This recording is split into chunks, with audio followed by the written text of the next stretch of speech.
मेरे प्रिय छात्र छात्राओं, कक्षा 8वीं बच्चों, इसके पिछले पीरियड में हम समास पर चर्चा कर रहे थे। आज कुछ अंश उसके बच गए, उसकी पुनरावृत्ति करते हुए और अभ्यास के प्रश्नों का भी सॉल्व कर लेंगे। आ जाओ बेटा, अपनी पुस्तक का पृष्ठ निकालो।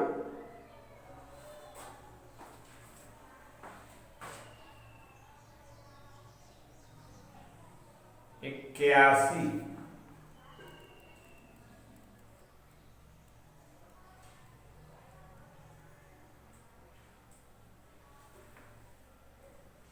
इक्यासी की 83 है। हाँ, तो समास पर हमने क्या देखा है बेटा? अब यही भाव समास देख लिए। तत्पुरुष समास भी हो गया, कर्मधारय समास भी हो गया, द्विगु समास भी हो गया, द्वंद्व और बहुव्रीहि को फिर से बता देता हूं। देखो, द्विगु समास हो गया है कि नहीं हुआ? हो गया है ना? ठीक। देखो, चतुर्युगम फिर से बता दे रहा हूं द्विगु को। कर्मधारय समास में जब प्रथम पद संख्यावाची हो जाए और द्वितीय पद संज्ञा हो तो वह द्विगु समास होता है। ठीक है?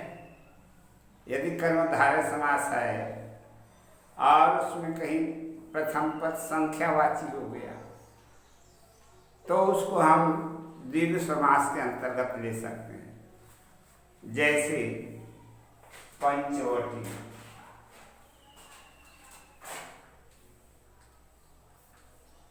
पंचवटी,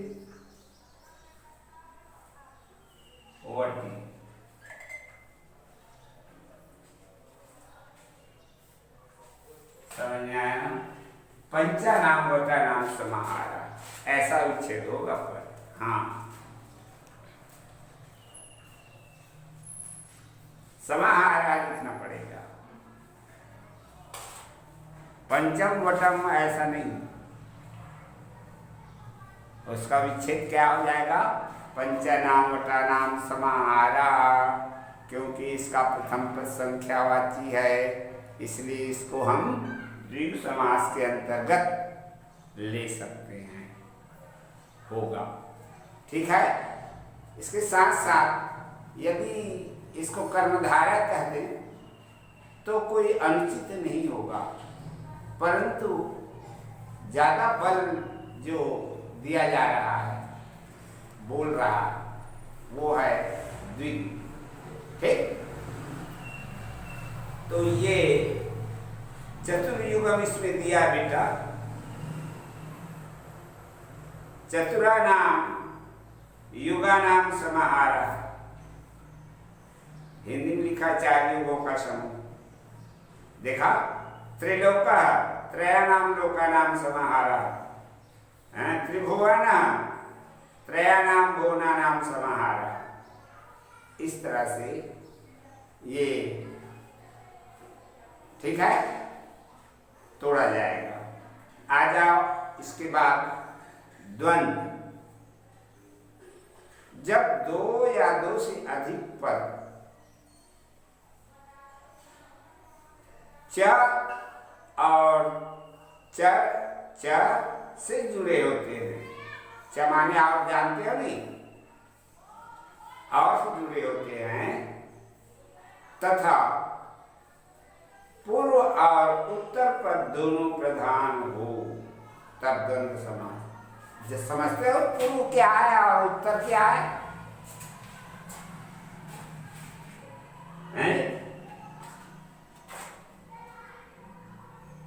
राम लक्ष्मण, ये उदाहरण दिया बेटा।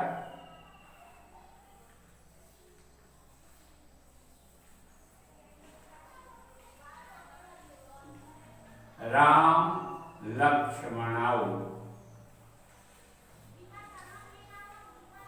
जब इसका विच्छेद होगा, रामः च लक्ष्मणः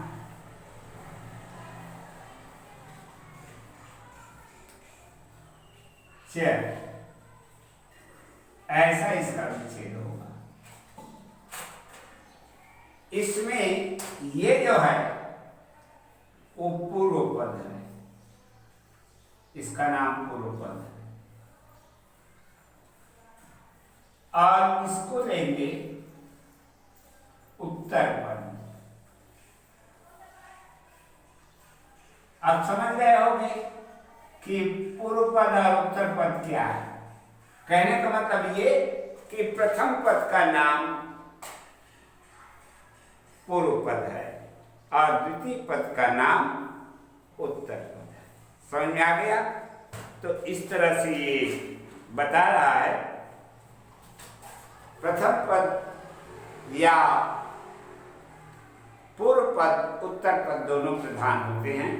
इस तरह के समास को द्वंद्व समास कहते हैं। जैसे रामः च लक्ष्मणः च राम लक्ष्मणौ, ठीक। पितरौ पिता च माता च, हरिहरौ हरिः च हरः च। ये इस तरह से तीन उदाहरण दिया बेटा। आखिर देख लो अंतिम षष्ठ बहुवचन समास। जिस समास में आए दो या दो से अधिक पद मिलकर के किसी अन्य शब्द के विशेषण स्वरूप और उन पदों के अतिरिक्त अन्य के अर्थ का बोध कराते हैं, उसे बहुवचन समास कहते हैं। जैसे विशेष और दिया इसका, अन्य का अर्थ प्रधान होता है। दूसरा, विग्रह करते समय यत् शब्द के किसी रूप का प्रयोग किया जाता है। ये दो उसके संकेत हैं, विशेषताएं हैं बहुवचन समास को पहचानने के। जैसे चक्रपाणि, चक्रम पाणौ यस्य सः, ये है चक्रपाणि, जिसके हाथ में चक्र हो, अर्थात भगवान श्री कृष्ण, ठीक।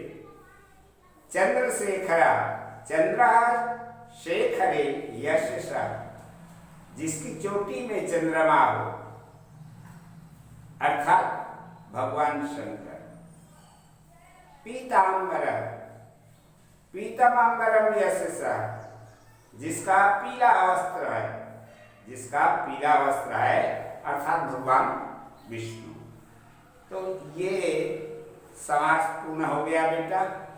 अब आ जाओ इसके अभ्यास के प्रश्नों को देखते हैं। निम्नलिखित विग्रहयुक्त पदों के समासिक पद बना करके समास का नाम लिखिए। ये तोड़ के रख दिया है विग्रह करके, और इसको समासिक पद में लिखना है। राज्ञा पुत्र, तो राजपुत्र हो जाएगा। समास का नाम षष्ठी तत्पुरुष।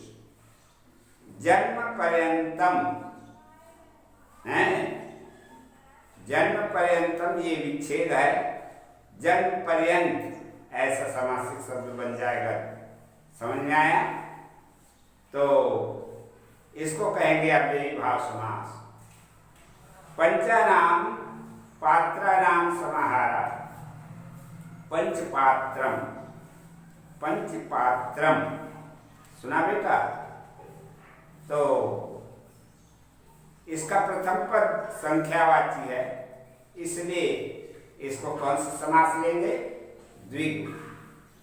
पीतम वस्त्रम, क्योंकि इसका प्रथम पद विशेषण और द्वितीय पद संज्ञा, इस तरह से पीतम वस्त्रम जब समासिक पद बनेगा तो पीत वस्त्रम ऐसा हो जाएगा, है? और नाम हो जाएगा इसका कर्मधारय समास।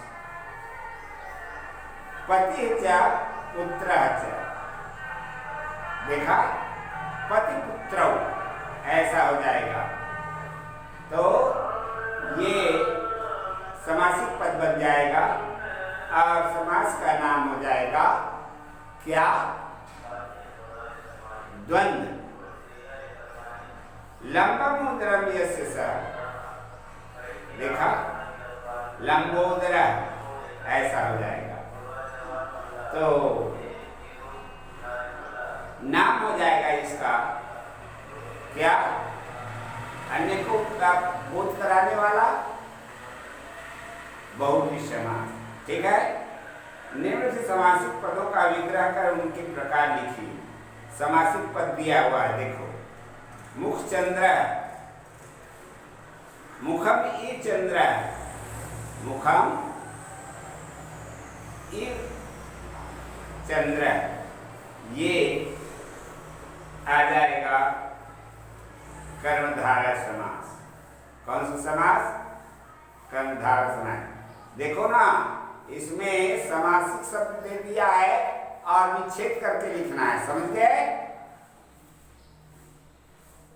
वीणा पाणी है, वीणा, वीणाम पाणी यस्य सः, वीणा पाणी।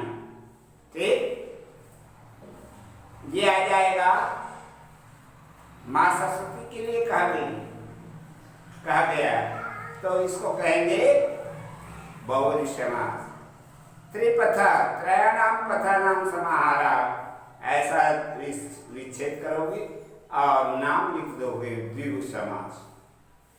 राम कृष्ण, रामाचा कृष्णाचा, ऐसा कर करके आगे लिख देना उसके नाम पर द्वंद्व समास।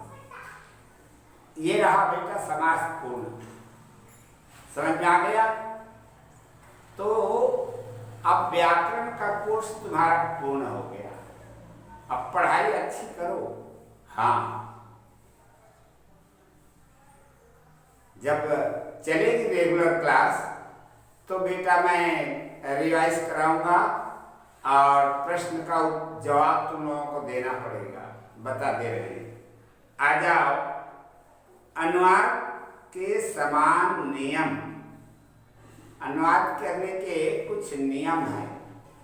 क्या क्या मुख्य बातें हैं, इसको ध्यान रखते हुए अनुवाद किया जाता है, ये बहुत अच्छा बताया। देखो, अनुवाद का अर्थ होता है बाद में कहना, अर्थात जो बात पहले किसी दूसरी भाषा में कही गई हो उसे भाषांतर द्वारा प्रकट करना अनुवाद है। अनुवाद के लिए सामान्य सामाजिक नियमों का ज्ञान आवश्यक है। यदि हिंदी से संस्कृत में अनुवाद करने के लिए सामान्य नियम इस प्रकार हैं। मातृभाषा हिंदी से यदि हम देवभाषा संस्कृत में अनुवाद करते हैं तो उसके कुछ नियम है, वो नियम बताया जा रहा है। देखो, कर्ता क्रिया का संबंध, जानते हो वाक्य में कर्ता भी होता है और क्रिया भी होती है, तो इन दोनों का क्या संबंध होगा? जिस पुरुष और वचन में कर्ता होगा तदनुसार ही धातु अर्थात क्रिया का प्रयोग होता है। जैसे सह पठती, वह पढ़ता है, सा पठती, वह पढ़ती है, आवाम पठाव, हम दोनों पढ़ते हैं, वयम पठा वदामा, हम सब बोलते हैं, सीता चलती, सीता चलती है। देखा, ये अनुवाद करेंगे। क्या क्या चीज ध्यान दिया गया है इसमें, क्या बता रहा है? इसमें कर्ता सा है बेटा, और पठती क्या है? ये धातु रूप है, धातु है, तो पठ धातु है, उसमें अन्य पुरुष एक वचन का प्रत्यय जुड़ गया और इस तरह से पठती हो गया। क्यों हो गया? क्योंकि इसका कर्ता अन्य पुरुष एक वचन है। तो जैसे कर्ता होता है वैसी क्रिया होती है। ठीक है, तो इस तरह से सा पठती, सा जो है ये स्त्रीलिंग शब्द है और पुरुष तो दोनों के एक ही हैं, जैसे स वैसी सा, दोनों अन्य पुरुष है। रह गया लिंग पर, तो लिंग जैसे स पुल्लिंग है, सा स्त्रीलिंग है, और धातु का प्रत्यय वही है, आवाम गच्छावा। इसका अनुवाद, आवाम तो एक सर्वनाम है बेटा, है ना, और कौन सी विभक्ति लगी देख रहे हो, हम दोनों जाते हैं, आवाम गच्छावा। ये आवाम सर्वनाम है, उत्तम पुरुष सर्वनाम है, तो उत्तम पुरुष द्विवचन आवाम, ठीक, तो उसके तहत अनुवाद किया जाता है। दूसरा नियम देखो, कर्ता और कर्म का प्रयोग। कर्ता क्रिया के द्वारा जिस कार्य को करना चाहता है उसे कर्म कहते हैं। कर्म में द्वितीया विभक्ति का प्रयोग किया जाता है। कोई शब्द यदि कर्मकारक में दिया है, उसका अनुवाद करते समय हम, हमारी देवभाषा संस्कृत में द्वितीया कहलाती है, वो द्वितीया विभक्ति लगती है, ठीक। जैसे सा रोटी काम खादती, वह रोटी खाती है, तो रोटी काम का ये द्वितीया विभक्ति है, ठीक है। उसी तरह से देखो, बाल का कंदुकम खेलंती, बच्चे गेम खेलते हैं, तो कंदुकम, कंदुकम का ये द्वितीय विभक्ति है। आ जाओ, युवा विद्यालयम गच्छत, युवा विद्यालयम गच्छत, तो विद्यालयम का द्वितीय विभक्ति है, ठीक है। उसी तरह से अहम पुस्तकम पठामि, मैं पुस्तक पढ़ता हूँ, तो पुस्तकम की द्वितीय विभक्ति लगी है। इस प्रकार से इन नियमों को, तीन जो नियम है उसको ध्यान रखते हुए ये अनुवाद किया जाता है। तीसरा नियम विशेषण विशेष्य का संबंध, इसको ध्यान रखना है। क्या दिया है, जिस लिंग पुरुष वचन में विशेष्य होगा उसी लिंग पुरुष वचन में विशेषण का प्रयोग होता है। जैसे ऐसा रक्तमाला, ऐसा रक्तमाला अस्ति, हैं, या लाल रंग का हार है, या लाल रंग की माला है ना। इमे द्वे रक्ता पुष्पे, ये दो लाल फूल हैं। इमानी रक्तानि पुष्पाणि सन्ति, ये लाल फूल हैं, ठीक है। ये नियम अनुवाद के दिए हैं, और इन नियमों को ध्यान में रखते हुए अनुवाद करना बेटा। देखो,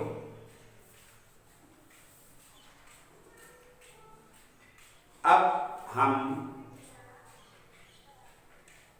तुमको ये प्रश्न मैं बता दे रहा हूं, इन प्रश्नों के तुम अपनी कॉपी पर अनुवाद कर लेना। इस पर अनुवाद करने के नियम को कॉपी पर लिखना है, याद रखना। हाँ, और जो इसमें सा पठति आवाम पठ गच्छावा, वयम वदामा सीताम चलती, सीता चलती, ये इतने वाक्य जो लिखे हैं, और दूसरा सा रोटी काम खादती, बाल का कंदुकम खेलंती, युवा विद्यालयम गच्छथ, अहम पुस्तकम पठामि। इतने जो वाक्य हैं, इन सबको कॉपी में लिख करके इसका अनुवाद लिखना, ठीक है। क्योंकि ये देवभाषा संस्कृत में लिखा है, इसलिए इसका अनुवाद हम मातृभाषा हिंदी में कर देंगे, ठीक है। तो ये सब कॉपी में इसको लिखना है तुमको, और ये अनुवाद तुमको पूर्ण करने हैं। देखो आगे याद दिया है, ऐसा रक्तमाला अस्ति हैं या लाल माला है। इमे द्वे रक्त पुष्पे स्तः, ये दो लाल फूल हैं। इमानि रक्तानि पुष्पानि सन्ति, ये लाल फूल हैं। ये बहुवचन हो गया, ठीक। तो एक वचन, द्विवचन और बहुवचन। हमारे देव भाषा संस्कृत में 3 वचन होते हैं, एक वचन, द्विवचन और बहुवचन। तो अनुवाद करते समय इन नियमों का ध्यान रखते हुए भी अनुवाद किया जाना चाहिए, ठीक है। नहीं तो मेहनत बेकार हो जाएगा, अशुद्ध हो जाएगा, काट दिया जाएगा। इसलिए इन नियमों को पढ़ लेना और उसके तहत अनुवाद करना। हाँ, इसके बाद देखो आगे पत्र लेखन। प्राचीन समय में विचारों के आदान प्रदान के लिए पत्र ही सशक्त माध्यम था।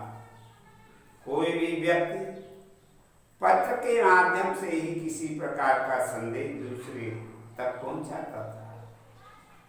इसमें वह शिष्टाचार का विशेष ध्यान रखता था।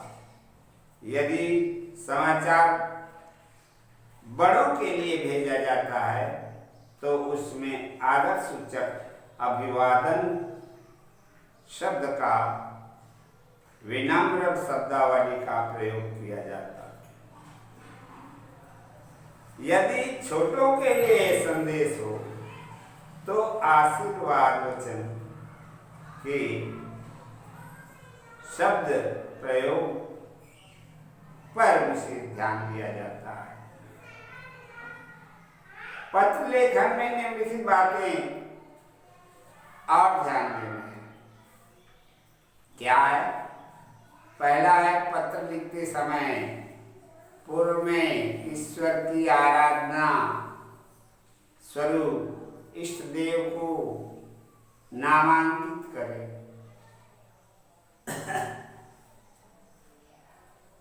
जिस भाषा के बोलने वाले हो वो उस भाषा का प्रयोग कर सकता है, ठीक है।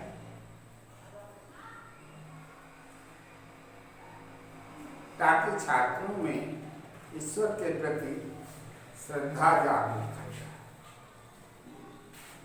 दूसरा नियम, समाचार प्राप्तकर्ता को समाचार प्रेषक का स्थान एवं तिथि मालूम हो ताकि समाचार के अनुरूप उत्तर प्रेषित किया जा सके। इससे विद्यार्थियों में समय सीमा में कार्य पूर्ण करने की प्रवृत्ति जागृत की जा सके, ठीक है ना बेटा। अब देखो तीसरा नियम लिखता है, जिसे समाचार भेजा जाता है उसके लिए यथोचित शिष्टाचार का प्रयोग हो, जिससे छात्रों में नैतिक मूल्यों का विकास हो सके। ये पत्र लेखन में 3 नियम है और इन नियमों का ध्यान रखते हुए पत्र लेखन लिखना। अब आगे देखो, पितरम प्रतिपत्रम। यदि अपने बड़े पिता, क्योंकि पिताजी हमसे बड़े हैं, पूजनीय हैं पिताजी, इसलिए जो है किस प्रकार से हम पत्र व्यवहार करेंगे, सुंदर सच्चय इसमें दिया हुआ है। पितरम प्रतिपत्रम, तो सबसे उस ऊपर तो लिखेंगे श्री गणेशाय नमः। ये यानी संबोधन करेंगे भगवान गणेश जी को। और उसके बाद दाहिनी बाजू में जहां से हम पत्र लिख रहे हैं, जैसे हम चंद्रखुद से लिखते हैं तो वहां पर लिखेंगे चंद्रखुरी, है ना। और उसी के नीचे दिनांक, दिवसा, आज जैसे 2 तारीख है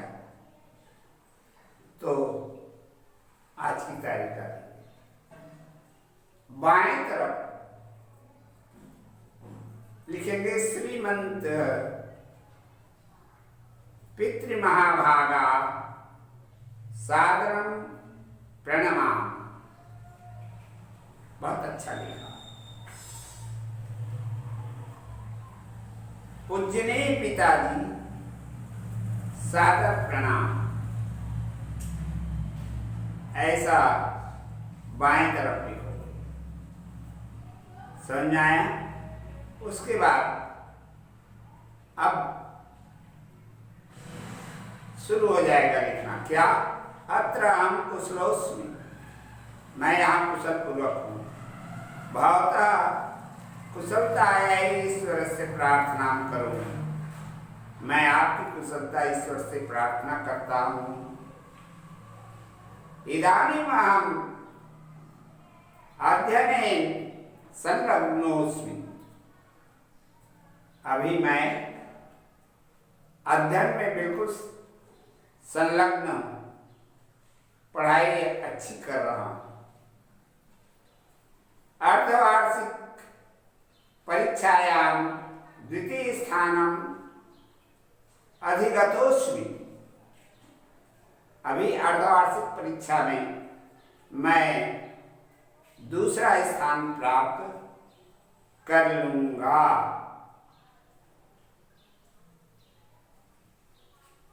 वार्षिक परीक्षायां प्रथम स्थानम प्राप्य कठिन परिश्रम करूंगी, और वार्षिक परीक्षा के लिए मैं प्रथम स्थान लाने के लिए कठिन मेहनत करता हूँ।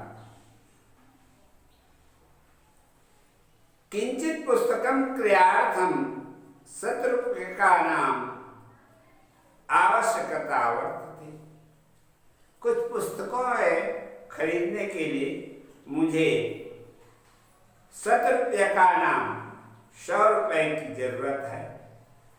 अतः रूप्यकाणि प्रेषितुं कृपां करोतु, इसलिए रुपए भेजने की कृपा करें। अत्र हम स्वस्थ चित्तोस्मि, यहाँ मैं पूर्ण रूप से ठीक हूँ, स्वस्थ हूँ। मातृभ्यो नमः, माता जी को प्रणाम।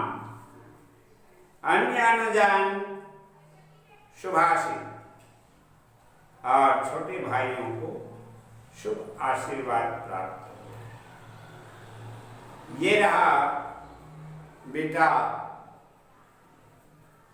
निबंध, तुम्हारे पत्र लेखन पिताजी को। अब उसके बाद देखो, पुस्तक में जो दिया है ये गलत दिया है, इसको सुधार लो बेटा।